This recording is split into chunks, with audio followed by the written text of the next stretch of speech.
And the best guy that you could get to commit to you long term, that actually defines your sexual market value. A lot of women don't like to hear that because they're like, no, I got the master's degree. I'm a neurologist. I'm a bad bitch. I have all these accomplishments. I've done a bunch of real estate. I've made a bunch of money. Look at this car that I have. And they're like saying these things, but it's like, no, those things do not make the opposite sex man want to commit to you. Why are women covert with betas and overt with alphas? I can tell you, but you guys go. I mean, I would guess it's to not hurt their feelings. Like you said before, you know, a hot guy walks by is like, hey, baby, I bet that guy would fuck the shit out of me. Nobody clip this. Oh my God, he's so hot. Look at that. Look at that security guard. He's so big and strong. Ladies just don't do that as much. No. You know? We also like filter ourselves like out of like social dynamic and also like out of safety. So like I feel like women are safety is that is a really good point. Yeah. Women are like more, I feel like, aware. Like when a guy is like fucking drunk on Fremont, he doesn't give a shit about anything. You know what I mean? But me drunk on Fremont, I'm looking for a bestie. I'm like, somebody walk me to my. I feel like that's why we more tiptoe around things. Okay, I'm going to tell you what I think here.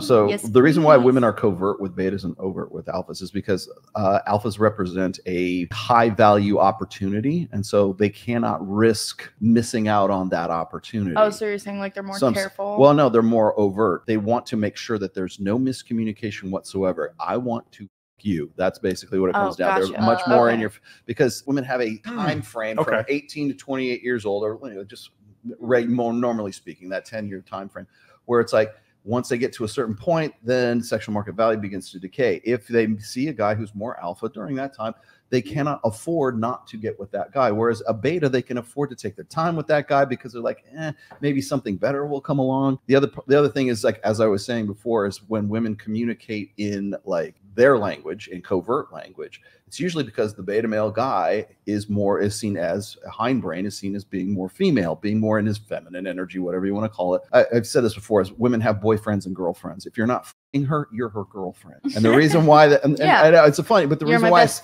why I say that is because women's brain cannot distinguish or cannot make the distinction between a guy who's communicating like a female and their other girlfriends. Because when you're communicating with your same-sex friends or lovers, women are speaking female language with one another. Guy comes in, he starts saying, oh, I learned your language, I'm going to speak your language and everything. Now your hindbrain says, this is another chick, she's one of my besties now.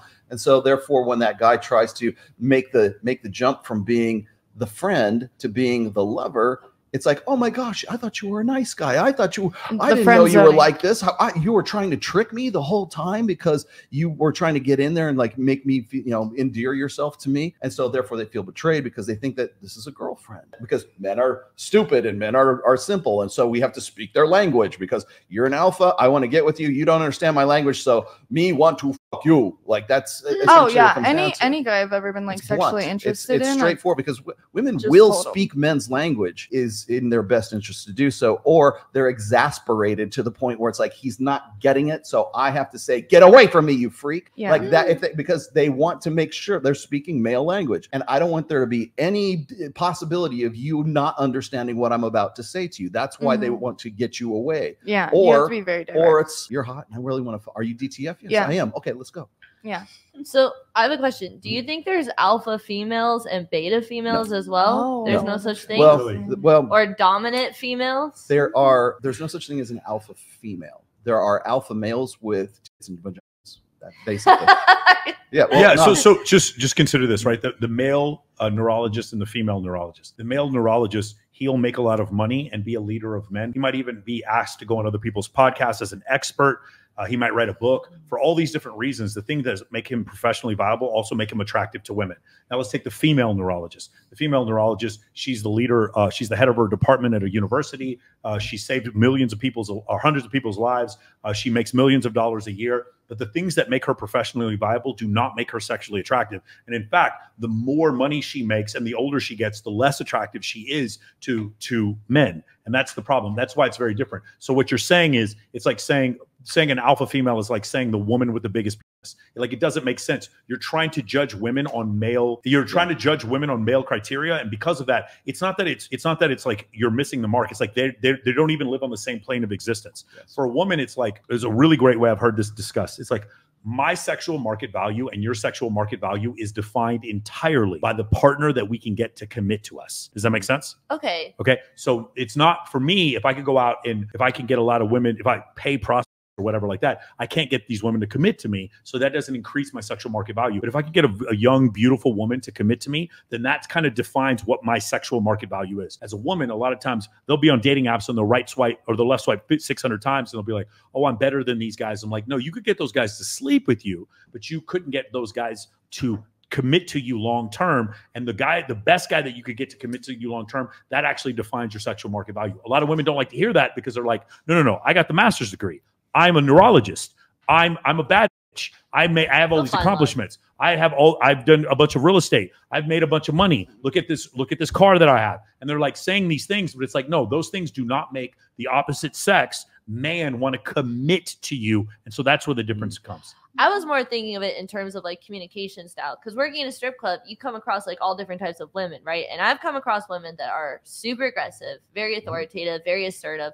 And the way that I would talk to them versus the way I would talk to maybe girls that are a little quieter and laid back, I kind of just liken it to like men of those same attributes. Interesting. I mean, maybe type A personality and females or whatever, but it's like, I think when we talk about an alpha male, we're talking about a man who is pursued by more women of the opposite sex, and an alpha female is not pursued by more men because she's alpha.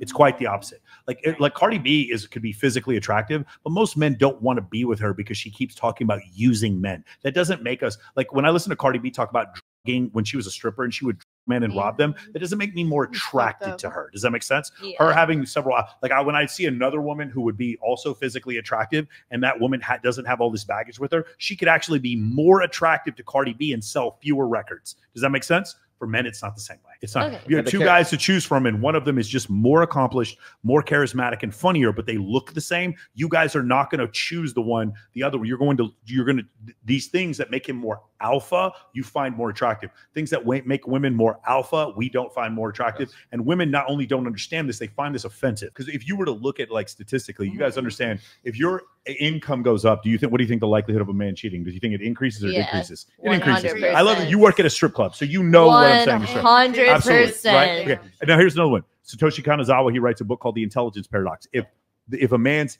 intelligence goes up, as IQ goes up, is it more or less likely he's going to cheat? What do you think? I think that it's still both. I think it depends on the ethics. It's more. It's more. The likelihood of him cheating increases as his IQ goes up. Stephen Hawking cheated. Oh, yeah. Which is wait, really? Yes, that's actually true. That's fucking crazy. It's true. I was about to do something so insensitive right now. I get us all canceled. With my it is actually true. When you see these attributes in a man that are attractive that other women might find him attractive too, like it's competition when you're dealing with a man with that level of status. Internally, I've done the inner work. I would be a little insecure. You'd be insecure? But I'd have to work through it. But I know myself at this moment, I would be slightly insecure, but at the same time, I encourage the ego because I love a big ego. Yeah. I love a narcissist, whatever word that is. Oh. And there's the second clip. Did we get that on? Did we get that on audio? Yes, but write the word narcissist in the chat if you heard her say the word narcissist. I want to make sure that the audio is working, and we'll work on that. I love a narcissist. All right. Oh my God. Girl, you are wild.